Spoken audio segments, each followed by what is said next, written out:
मयंक एक multinational company में branch manager की जॉब करता था। एक दिन मयंक को ऑफिस से घर जाने के लिए लेट हो गया था।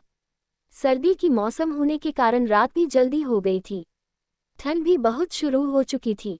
रास्ते में चलते चलते मयंक को अचानक एक आवाज सुनाई दी, रुक जाओ। मयंक वहीं पर ही रुक गया और पीछे मुड़ के देखा, लेकिन पीछे कोई भी नहीं था।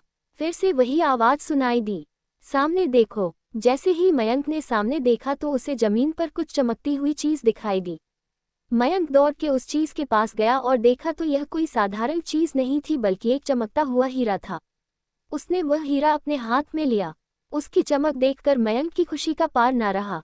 लेकिन मयंक को कहाँ पता था ये कोई साधारण है या नहीं बल्कि एक मायावी हीरा है। अचानक उस हीरे में से आवाज आए, अगर तुम्हें और हीरे चाहिए तो इस जमीन को खोदो।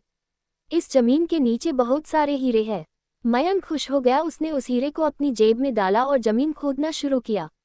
करीबन 2 फीट खोद काम करने के बाद अचानक मयंक डर के मारे चिल्लाने लगा। इसके कारण उसका संतुलन खो गया और जमीन पर गिर पड़ा, क्योंकि उस गड्ढे में से हीरे मोती नहीं बल्कि किसी इंसान का कटा हुआ सर मिला। अचानक वह सर हवा में उड़ने लगा और बोला, डरो मत, मैं तुम्हें कोई हानि नहीं पहुंचागा। मैं तुम्हें बहुत सारे हीरे जवेरात भी दूंगा। बस मेरी बात ध्यान से सुनो, मैं जहां जाता हूं वहां मेरे पीछे आओ। फिर वह सिर हवा में उड़ा और जंगल की ओर बढ़ने लगा। करीबन 1 किलोमीटर चलने के बाद वह सिर रुक गया। मयंक भी रुक गया। फिर उस सिर ने मयंक से कहा, इस जमीन के भीतर बहुत सारे हीरे मोती जवाहरात छुपे हुए हैं। इस जमीन पे खोद काम शुरू करो। मयंक खुश हो गया और उस जमीन को खोदना शुरू कर दिया। खोदते खोदते उस जमीन के नीचे हीरा मोती तो नहीं मिले बल्कि उस सिर का कटा हुआ धड़ मिला। उस सिर ने कहा, अब तुम्हें एक आखिरी काम करना है, उसके बाद मैं तुम्हें मालामाल कर दूंगा। तुम्हें कहीं से भी 1 लोटा खून लाना होगा। मयंक ने बोला, 1 लोटा खून?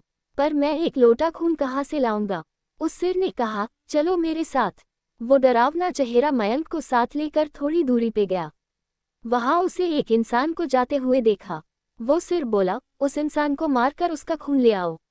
मयंक डर गया और बोला, नहीं नहीं, यह मुझसे नहीं होगा। मैं यह नहीं कर सकता। अगर तुमने ये काम नहीं किया तो मैं तुझे बहुत बड़ी मुसीबत में डाल दूंगा।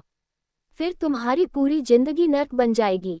मयंक ने हाथ जोड़कर उसे कहा, मुझे माफ कर दो। अगर मैंने उसे मार तो मुझे पुलिस गिरफ्तार कर देगी और मुझे जेल जाना पड़ेगा। उस सिर ने अपने तंत्र मंत्र की शक्ति से एक छुरी और लोटा प्रकट किया और गुस्से से बोला, अगर तुम मेरा ये काम नहीं करोगे तो मैं तुम्हारे पूरे परिवार को मौत के घाट उतार दूंगा। मयंक ने मजबूरी में आकर उस आदमी को मार डाला और उसका खून लेकर उस सिर के पास गया। वो सिर खून को देखकर बहुत खुश हुआ और बोला, ये खून मेरे शरीर पे डाल दे। उस सिर के कहने पर मयंक ने खून को उसके शरीर पे डाल दिया। फिर कुछ ही देर में वो कटा हुआ सिर उस शरीर पे जुड़ गया। ये सब देखकर मयंक की हालत अब खराब होने लगी। वो उस भूत को देखकर काफी डर गया। जैसे ही वो भूत जिंदा हुआ तो जोर जोर से हंसने लगा और डरावनी आवाज में बोला, तुमने बहुत बड़ी गलती कर दी कि तुम्हें मुझे फिर से जिंदा कर दिया। अब मैं सिर्फ तुम्हें ही नहीं बल्कि इस पूरे शहर को मौत के घाट उतार दूंगा। डर के मारे मयंक के मुंह से आवाज भी नहीं निकल रही थी।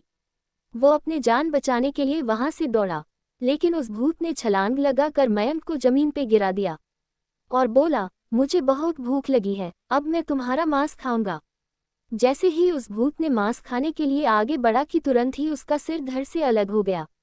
मयंक समझ नहीं पाया कि आखिर यह चमत्कार हुआ कैसे। जब मयंक ने पीछे मुड़कर देखा तो एक अघोरी बाबा खड़े थे। उस अघोरी बाबा ने कहा, जब तुम उस आदमी को मारकर उसका खून ले जा रहे थे तभी मैंने देख लिया था और समझ गया कि कुछ तो बुरा होने वाला है। इसीलिए मैं तुम्हारे पीछे पीछे यहाँ तक चला आया और मैंने अपनी मंत्र की शक्ति से उस भूत को फिर से मार दिया। अब तुम निश्चित होकर अपने घर जाओ। अब तुम पर कोई खतरा नहीं है। आज भी मयंक उस बात को याद करता है तो उसकी रूह तक कांपने लगती है। दोस्तों, आपको ये कहानी कैसी लगी? प्लीज़